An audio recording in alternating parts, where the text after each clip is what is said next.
the suspicious deaths of critics of Russian leader Putin.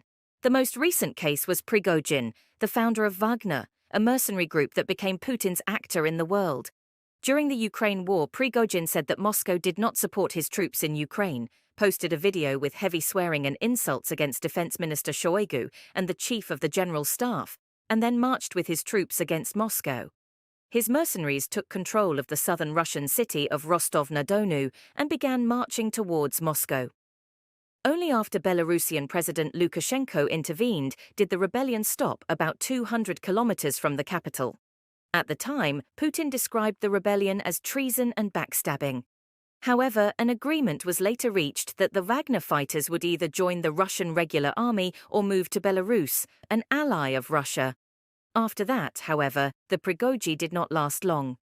The plane carrying the Wagner leader Prigojin, who had rebelled against Moscow, crashed on August 23, killing Prigojin on board.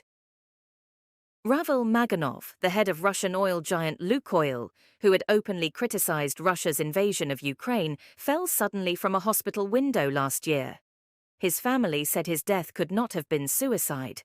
But they could prove nothing. One of those who opposed Putin and died by poisoning was former Russian spy Sergei Skripal, who was poisoned in the UK in 2018.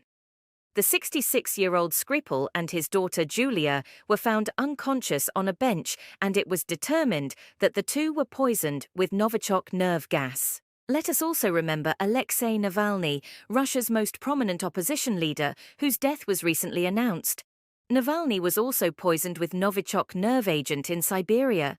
In other words, Navalny was poisoned in Siberia with Novichok, the same poisonous substance that Skripal was poisoned with. He went to Germany for treatment in 2020, but voluntarily returned to Russia in 2021. He was arrested as soon as he arrived in the country. He was declared dead after nearly 3 years in prison. Anna Politkovskaya, a journalist who reported on human rights violations in Russia, was shot dead outside her home in Moscow in 2006. In her book Putin's Russia, the Russian journalist had accused Putin of gross human rights violations and conspiracies. Not only the journalist was killed, but also his lawyer. A KGB agent who said Putin ordered her death was also killed. Stanislav Markelov, a human rights lawyer who represented Politkovskaya and other journalists critical of Putin, was shot dead by masked men near the Kremlin 3 years later in 2009. Needless to say, the perpetrators, of course, were not caught. A KGB agent who claimed to have killed journalist Politkovskaya on Putin's orders paid with his life. Alexander Litvinenko, a former KGB agent known for his opposition to the Russian government, fell seriously ill after drinking a cup of tea in a London hotel in 2006 and died 3 weeks later.